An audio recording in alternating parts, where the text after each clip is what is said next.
Oh, it says it's recording now. Okay. Oh yeah, it's recording. Mine says recording, so I guess we're recording. Perfect.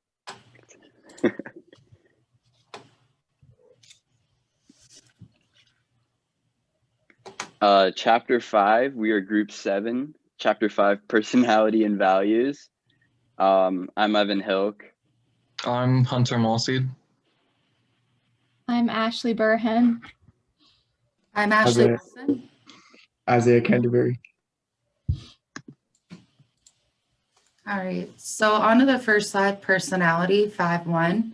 Personality is defined as the sum of ways in which an individual reacts to and interacts with others. People measure personality through means such as self-report surveys where individuals can evaluate themselves on a series of factors. So how does personality fit into the workplace? Personality traits are the enduring characteristics that describe an individual's behavior. The hereditary approach to personality argues that the ultimate explanation of a person's personality is the molecular structure of genes, which are located in chromosomes. Hereditary is defined as factors determined at conception, one's biological, physiological, and inherent psychological makeup. Personality traits can describe an individual. These include, but are not limited to, things such as being shy, aggressive, submissive, lazy, ambitious, loyal, and timid. Personality frameworks 5.2. One of the most widely used personality assessment instruments in the world is the Myers-Briggs Type Indicator, MBTI. Myers-Briggs Type Indicator is defined as a personality test that taps 4 characteristics and classifies people into one of 16 personality types. Extroverted E versus introverted I. Extroverted individuals are outgoing, sociable, and assertive. Introverts are quiet and shy. Sensing versus intuitive. Sensing types are practical and prefer routine and order, and they focus on detail. Intuitive reply to unconscious processes and look at the big picture. Thinking versus feeling. Thinking types use logic and reason to handle problems. Feeling types rely on their personal values and emotions. Judging versus perceiving. Judging types want to control and prefer order and structure. Perceiving types are flexible and spontaneous. To describe a person's personality, you would identify one trait for each of the above stated pairs. Another personality model that they use is called the Big Five model. The Big Five model is defined as a personality assessment that describes 5 basic dimensions of personality. Those are conscientiousness, which is a personality dimension that describes someone who is responsible, dependable, persistent, and organized. Emotional stability, which is a personality that characterizes someone as calm, self-confident, and secure, positive versus nervous, depressed, and insecure, negative. Openness to experience, which is the personality dimension that characterizes someone in terms of imagination, sensitivity, and curiosity. And agreeableness, a personality dimension that describes someone who is good-natured, cooperative, and trusting. So this has continued on 5.2. It also stated that researchers have found that there are undesirable traits that are used to describe people. These traits may not describe a person's everyday personality, but the personality that is expressed in situations, such as when an individual is under stress. And they're listed below. Machiavellianism is the degree to which an individual is pragmatic, maintains emotional distance, and believes that ends can justify means. Narcissism, which is the tendency to be arrogant, have a grandiose sense of self-importance, require excessive admiration, and possesses a sense of entitlement.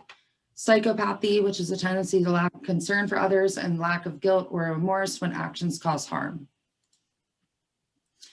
Other personality attributes relevant to organizational behavior, which is 5.3. Core self-evaluation is the bottom line conclusions individuals have about their capabilities, competence, and worth as a person. Self-monitoring is a personality trait that measures an individual's ability to adjust his or her behavior to external situational factors. And proactive personality, that's people who identify opportunities, show initiative, take action, and persevere until meaningful change occurs. So 5.4 is on personality, job search, and employment. So the section basically just describes how personality affects job search and unemployment. So being an extrovert, conscientious, and having a positive attitude tend to make it easier for people to become employed. So basically, if you're wishing to do what's right, you're doing your job well and you're outgoing, it's going to be easier to become employed. While being hostile, negative, and having low self-esteem can have a negative effect on how easily a person finds a job. Section 5 is on personality and situations. So situation strength theory is a theory that indicates the way personality translate into behavior depending on the strengths of the situation. So situation strengths is how norms, values, and standards dictates a person's behavior. Having strong situation shows the right behavior and weak shows anything goes. So basically strong is what the right behavior is and the pressure for people to translate it back, while weak is just a free way to express how you want to show your emotions and your behavior. So clarity, constraints, consequences, and consistency shows strong situation. And then trait activation theory is a theory that predicts that some situations active a certain trait. So meaning that some jobs will require a certain trait and personalities. And then section 6 is on values. So values are things that people believe are important in the way they live and work. Not everyone's values are the same. A value system is ranking of people's values in terms of their intensity. And then terminal values are someone's goals they would like to achieve in their lifetime. And instrumental values, which is basically go hand in hand with terminal values, are modes of behavior or means of achieving their terminal values.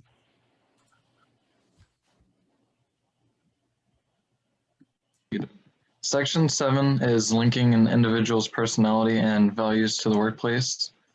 So the effort to match job requirements with personality characteristics is described by John Holland's personality job fit theory. The personality job fit theory is the effort to match job requirements with personality characteristics. Person organization fit are people who are attracted to and are selected by organizations that match their values, and they leave organizations that are not compatible with those personalities. There are two other dimensions of fit. One of them is the person group fit, and this is important in team settings where the dynamics of team interactions significantly affect work outcomes, so more in teams. And then the person supervisor fit has become an important area of research because poor fit in this dimension could lead to a lower job satisfaction and reduced performance based on that individual. This slide shows Holland's presented 6 personality types and proposed that satisfaction and the propensity to leave a position depend on how well individuals match their personalities to a job. So the first one is realistic, and they're more shy and genuine, and they would result to an occupation of being a mechanic, something like that, or a farmer. The second one is investigative, that involve thinking and organization or organizing. More analytical would see to be more of a biologist, economist, mathematician. The third one is social, that involves helping and developing others. It kind of speaks for itself, more of like a social worker, teacher, counselor. The fourth one is conventional, more role regulated, conforming and efficient, would see to be more of an accountant or a bank teller. The next one is enterprising, which prefers verbal activities in which there are opportunities to influence others. More self-confident, dominate or energetic, ambitious, more to be a lawyer, real estate agent, etc. And last is artistic, that allows creative expression, the more imaginative, emotional, and those occupations would start out to be painter, musician, writer, etc. And section 8 is based for cultural values. So unlike personality, which is largely genetically determined, values are learned. They're passed down through generations and vary by cultures and different people. And there are 5 dimensions of national culture. The first one is power distance, which describes the degree to which people in a country accept that power in institutions and organizations is distributed unequally. The second one is individualism versus collectivism. Individualism is the degree to which people prefer to act individuals rather than as members of groups. And collectivism is a tight social framework in which people expect others in groups, in which they are part to look after them and protect them. The third one is masculinity versus femininity. I can't say that. The fourth one is uncertainty avoidance. The degree to which people in country prefer structured over unstructured situations defines their avoidance. And the last one is long-term versus short-term oriented, which pretty much speaks for itself.